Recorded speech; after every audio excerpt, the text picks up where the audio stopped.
నమస్తే, welcome to our channel. నేను మీ Ram. Power star Pawan Kalyan గారి పుట్టినరోజు సందర్భంగా ఓజీ చిత్రానికి సంబంధించినటువంటి గ్లిమ్స్ అయితే రిలీజ్ అయింది. గ్లిమ్స్ ఎలా ఉంది, చిత్రం మీద ఎక్స్పెక్టేషన్స్ పెంచుతుందా అని అనేక రకాల అంశాల గురించి మనతో మాట్లాడడానికి సినీ మరియు రాజకీయ విశ్లేషకులు భరద్వాజ్ గారు ఉన్నారు. ఆయనతో మాట్లాడదాం. సార్ నమస్తే. నమస్తే సార్, ఎలా అనిపించేది సార్ గ్లిమ్స్? అంటే ఇమ్రాన్ హాష్మీ మీద నడిపారు. తనతో పవన్ కళ్యాణ్కి బర్త్డే విషెస్ చెప్పించారు. ఇది సినిమాలో సన్నివేశంగా ఉండొచ్చు, ఉండకపోవచ్చు, కానీ సినిమా మూడు జనాలకు తెలియజేసే పద్ధతిలో నడిచింది గ్లిమ్స్. పవన్ కళ్యాణ్ ప్రజెన్స్ ఉంది గ్లిమ్స్లో. తను చాలా పవర్ఫుల్గా ఉన్నాడు. పవర్ స్టార్ పవర్ఫుల్గా కనిపించాడు చాలా కాలం తర్వాత. అంటే వకీల్ సాబ్లో కనిపించాడు కొంత. దాన్ని మించి గతంలో ఖుషి ఆ సినిమాల్లో ఏ ఫ్లేవర్లో ఉన్నాడో అది కనిపించింది ఈ దీనిలో గ్లిమ్స్లో కావచ్చు, ట్రైలర్స్లో కావచ్చు. ఓజీ మీద జనాల్లో ఎక్స్పెక్టేషన్స్ పెరగడానికి కారణం అదే. అంటే ఆయన ఎక్కడ మైక్ పట్టుకున్నా కానీ ఓజీ ఓజీ అని జనాలు అరవటం వెనకాల ప్రోగ్రామ్ ఇదే.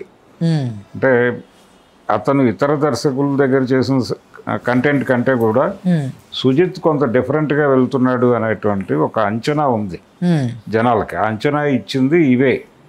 ఈ ప్రచారానికి వాడుతున్నటువంటి అది సాంగ్స్ కావచ్చు, ఈ ట్రైలర్స్ కావచ్చు, గ్లిమ్స్ కావచ్చు, ఇవన్నీ కలిసి ఒక ఇది ఒపీనియన్ అయితే బిల్డ్ చేసినాయి. ఈరోజు ఈ బర్త్డే సందర్భంగా రిలీజ్ చేసినటువంటి గ్లిమ్స్ కూడా బాగుంది. అలాగే ఇమ్రాన్తో చెప్పించినటువంటి ఆ డైలాగ్, అంటే నిన్ను చంపేయాలనుంది, నరికేయాలనుంది అని మొదలవుతుంది. నీ అంతం చూస్తాను నేను అన్న పద్ధతిలో నడుస్తూ హ్యాపీ బర్త్డే చెప్పి క్లోజ్ చేస్తాడు. ఇది కొంచెం వెరైటీగా అనిపించింది జనాలకు, చూస్తున్న వాళ్ళకి.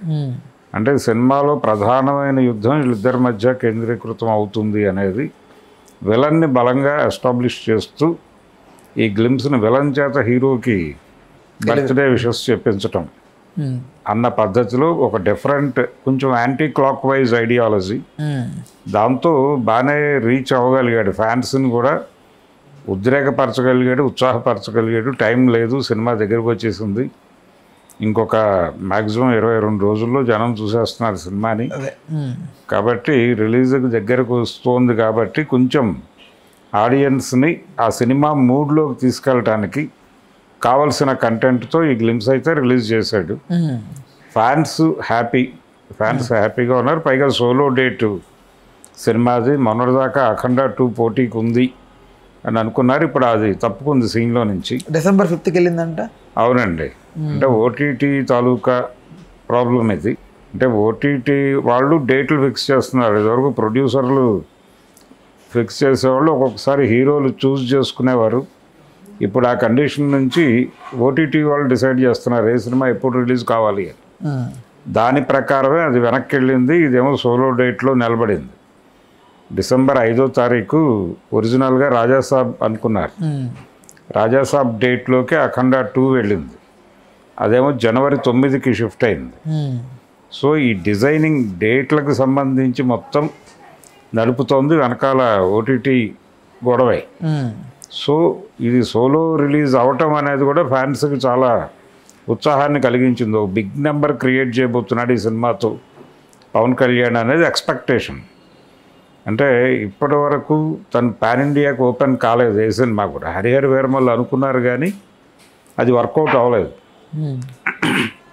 ఈ సినిమాతో వర్కౌట్ అవుతుందనే కాన్ఫిడెన్స్ ఉంది.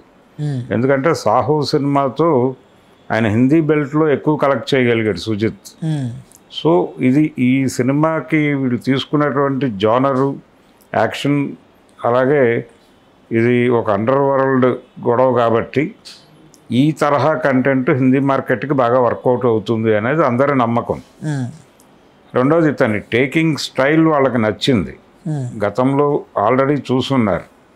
సో అతని ఇమేజ్, అలాగే పవన్ కళ్యాణ్కి ఈ మధ్య కాలంలో పొలిటికల్ ఏరియాలో వచ్చినటువంటి ఇమేజ్, ఇవన్నీ కలిసి హిందీ మార్కెట్లో కూడా ఇది బాగా బిగ్ స్కేల్లో పెర్ఫామ్ చేస్తుంది అనే నమ్మకం ఉంది. ఇప్పటికే దానికి ఓవర్సీస్ మార్కెట్ బాగానే ఉంది. అంటే ఓవర్సీస్లో ఆల్రెడీ బుకింగ్స్ ఓపెన్ అయినాయి, నడుస్తున్నాయి. చాలా రష్ ఎక్కువ ఉంది. వాళ్ళ టార్గెట్ 200 కోట్లు అని చెప్తున్నారు. అక్కడ 200 కోట్లు, ఇక్కడ కూడా చాలా పెద్ద రేట్లకే అమ్మారు సినిమాని. అంటే ఆంధ్రప్రదేశ్లో దాదాపు 100 కోట్లు దాటి అమ్మారు అనేది వినిపిస్తున్న మాట. అంటే సీడెడ్ కాకుండా రెస్ట్ ఆఫ్ ఆంధ్ర 80కి అమ్మారని, సీడెడ్ 23కి వెళ్ళిందని ఒక మాట వినిపించింది. అది పుష్ప 2తో పోలిస్తే పెద్ద రేటే, 30 crores ఎక్కువ పెట్టినట్టుగానే చూడాలి. 70 అది, దాన్ని దాటి ఒక 30 crores ఎక్కువ పలికింది ఇది. అలాగే తెలంగాణకు సంబంధించి 50 కోట్లు వెళ్ళింది అనేది వినిపిస్తుంది. అంటే ఇక్కడే తెలుగు రాష్ట్రాల్లోనే ఇది కనీసం 200 కోట్లు క్రియేట్ చేయగలిగితే బిజినెస్. అంటే జరిగింది 150 కోట్ల వ్యాపారమే అని చెప్తున్నారు, కానీ ఇది కనీసం 200 కోట్లు అనే పోస్ట్ వేయకపోతే కష్టం. అంటే ఉన్న వెయిట్కి బ్యాలెన్స్ అవ్వాలి. 200 కోట్లు కలెక్ట్ చేయాలి ఆ సినిమా. అలా ఒక టార్గెట్ వాళ్ళే ఫిక్స్ చేసేసుకున్నారు. సో దీనికోసం ఈ లెవెల్లో ఆడియన్స్ని మూవ్ చేయాలి థియేటర్లకి. అలాగే దీనికి సంబంధించి ప్రీమియర్స్ ఉంటాయి, తెలంగాణలోనూ ఉంటాయి, ఆంధ్రాలోనూ ఉంటాయి. రేట్లు పెంపు, హడావిడి ఇవన్నీ ఉంటాయి అనివార్యంగా. ఎందుకంటే హరిహర వీరమల్లు చూసాం మనం, ఆయన అక్కడ ఇక్కడ కూడా ప్రీమియర్స్ వేశారు. దాదాపు 700 నుంచి టికెట్లు అమ్మారు. కాకపోతే దాని టాక్ బ్యాడ్ అయిపోవటం వలన ఇమీడియట్గా నిలబడలేదు సినిమా. కానీ ప్రీమియర్స్కి విపరీతంగా డబ్బులు వచ్చినాయి ఆ సినిమాకి. ప్రీమియర్స్కి వచ్చిన డబ్బులు ఆ తర్వాత రోజు వచ్చినటువంటి బుకింగ్స్ మీద వచ్చిన డబ్బులే. 2-3 డేస్లో క్లారిటీ వచ్చేసింది ఆ సినిమా మీద. 4th డే నుంచి లేదు, అది సీన్లో లేకుండా వెళ్ళిపోయింది. కానీ ఈ సినిమా నిలబడుతుంది అనేటువంటి కాన్ఫిడెన్స్ ఉంది అందరికీ. ఎందుకంటే దానికి సంబంధించి టైం కేటాయించలేకపోయాడు ఆయన ప్రాపర్గా అనేది వినిపించిన మాట పవన్ కళ్యాణ్ వైపు నుంచి. కానీ ఈ సినిమాకి ఆయన ఎన్నికల కంటే ముందే దాదాపు షూటింగ్ కంప్లీట్ చేశారు. చంద్రబాబు నాయుడు గారికి ఇంటర్వ్యూ పెట్టాడు. ఆయన జైలుకి వెళ్ళి ములాఖాత్ పెట్టిన సందర్భంలో ఆయన ఓజీ షూటింగ్ నుంచే వెళ్ళాడు. సో ఈ సినిమా షూటింగ్ చాలా లాంగ్ బ్యాకే క్లోజ్ అయిపోయింది.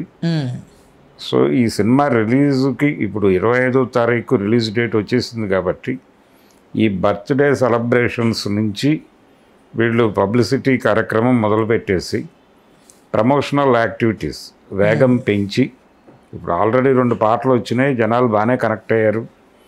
ఇప్పటివరకు వచ్చిన ట్రైలర్స్, టీజర్స్ అన్నిటికీ మంచి రెస్పాన్సే ఉంది. ఈ బర్త్డే విషెస్కి కూడా, ఈ గ్లిమ్స్కి కూడా మంచి రెస్పాన్సే కనిపిస్తోంది. ఇదంతా ఒక పాజిటివ్ మూడ్ అయితే క్రియేట్ చేస్తోంది సినిమాకి. ఇది డెఫినెట్గా హిట్ అవుతుంది అని అందరూ కాన్ఫిడెంట్గా ఉన్నారు. థియేటర్లో కంటెంట్ ఏమైనా తేడా పడితే పరిస్థితులు తేడాగా మారే పరిస్థితి ఉంటుంది. ఎందుకంటే హరిహర వీరమల్లు చూసాం మనం. అది కానీ ఇప్పుడు ఆ స్థాయి ప్రమోషన్స్ దీనికి అవసరం అంటారా ఓజీకి? లేదు, ప్రమోషన్ లేకుండా కష్టం. అంటే హరిహర వీరమల్లు లాగా అంత ప్రమోషన్ దేనికైనా అవసరమే. ప్రమోషన్ లేకుండా జనాలు పుష్ అవ్వరు అనేది ఆల్రెడీ మొన్న రిలీజ్ అయినటువంటి వార్ 2 కూలీకి చూసాం. కూలీకి ఎందుకు అంత ఎడ్జ్ వచ్చింది? దాని ప్రమోషనల్ యాక్టివిటీ చాలా ముందే ప్రారంభించాడు, వ్యూహాత్మకంగా చేశాడు, సోషల్ మీడియాని వాడాడు. అందుకనే అది నడిచింది.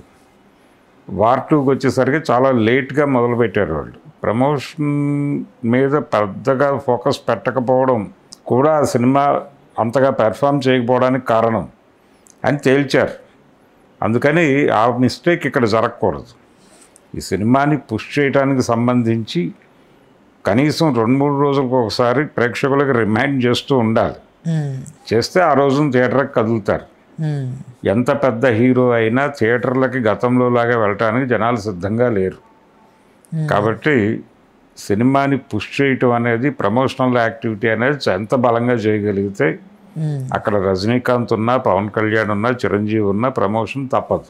మామూలుగా ఏదైనా గ్లిమ్స్ అన్న టీజర్ అన్న బర్త్డే సందర్భంగా ఓన్లీ హీరో క్లిప్స్ వేస్తారు. బట్ ఇక్కడ ఏందో మరి విలన్దే. అవును, విలన్తో చెప్పించడం అనేది ఒక యాంటీ క్లాక్ వైజ్ ఐడియా.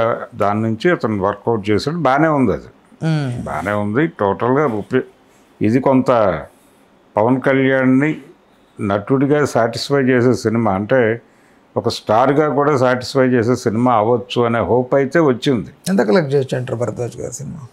వాళ్ళ టార్గెట్ అంటే కనీసం 700 కోట్లు కలెక్ట్ చేయాలి అనేది ప్రోగ్రామ్. కనీసం అంటే గతంలో ప్రభాస్ సినిమాలు పెద్దగా పెర్ఫామ్ చేయకపోయినా అది 700 కోట్ల మార్క్ దగ్గర ఆగటం చూసాం మనం. పుష్పతో అంటే 18 దాకా వెళ్ళాలి. ఇది 18 దాకా పెడుతుందని నేను అనుకోను, కానీ 700 కోట్లకు వెళ్ళినా కానీ ఇది బిగ్ నెంబరే, పెద్ద అచీవ్మెంటే. అంటే పవన్ కళ్యాణ్ సినిమాలు ఇప్పటివరకు ఆ స్థాయికి వెళ్ళింది లేదు. సో ఈ సినిమా మీద ఆ హోప్ ఉంది. ఇది ఒక బెంచ్ మార్క్ క్రియేట్ చేయగలిగితే దాన్ని ఆ లెవెల్లో రెండో సినిమా ప్రమోట్ చేయొచ్చు. ఉస్తాద్ భగత్ సింగ్ రెడీ అవుతోంది. సో అందుకని దాన్ని ఆ లెవెల్కి ప్రమోట్ చేయొచ్చు అనేది, అందుకు దీని మీద భారీగా అంచనాలు ఉన్నాయి జనాలకి. ఆ కళ నెరవేరుస్తుంది ఈ సినిమా అని అయితే అనిపిస్తోంది. అయితే ఇప్పుడు 25కి సినిమా ఉంది, మహా అయితే 22 రోజులు. ఎవరైనా ఈ టైంలో టీజర్ ట్రైలర్ ఏదో రిలీజ్ చేస్తారు. గ్లిమ్స్తో ఊరుకున్నారు ఎందుకు? బర్త్డే సందర్భంగా గ్లిమ్స్ అంటే టీజర్ రిలీజ్ చేయొచ్చు కదా అని. టీజర్ వేయాలా లేకపోతే ఇంకోటి వేయాలా? వాళ్ళు ఇది ఒక యాంటీ క్లాక్ వైజ్ ఐడియా వేశారు, జనాలు బాగానే కనెక్ట్ అవుతున్నారు దానికి. రేపో ఎప్పుడో మళ్ళీ ఇంకా ప్రమోషనల్ యాక్టివిటీ, ఇంకా పాటలు వస్తాయి 2-3. అవి కాకుండా వాళ్ళు ఇంకో ట్రైలర్ ఇస్తారు. ఈ ట్రైలర్కి మేబీ లాంచింగ్ ఈవెంట్ కూడా చేయొచ్చు. 2-3 లాంచింగ్ ఈవెంట్స్ ఉంటాయి ఈ సినిమాకి. దానయ్య గారు కొంచెం బిగ్ స్కేల్లోనే ప్రమోట్ చేస్తాడు సినిమాని. RRR అనుభవం ఉంది మనకి. కాబట్టి ఇది జస్ట్ బర్త్డేని మార్క్ చేయటం కోసం మాత్రమే ఈ గ్లిమ్స్ వదిలారు, అంతకుమించి వేరే ప్రయోజనం ఏమీ లేదు. నిన్న బర్త్డే సందర్భంగా వాళ్ళు ఉస్తాద్ భగత్ సింగ్ నుంచి గ్లిమ్స్ వస్తుంది అని అనుకున్నారు. తీరా చివరిలో పోస్టర్ వచ్చింది. ఈ సినిమాకి సంబంధించి ఒక భారీ ట్రైలర్ వస్తుంది అనుకున్నారు, గ్లిమ్స్ వచ్చింది, అంతే. హలో, తెలుగు రాజ్యం ఛానల్ చూస్తున్నారా? సామాజిక రాజకీయ జీవన చిత్రణే తెలుగు రాజ్యం. అతిశయోక్తులు అసత్యాలు ఉండవు. రాజకీయ కోణం కాదు, ప్రజా కోణమే కొలబద్ద. తెలుగు రాజ్యం వీక్షణ మీ ఉత్తమ అభిరుచికి నిదర్శనం.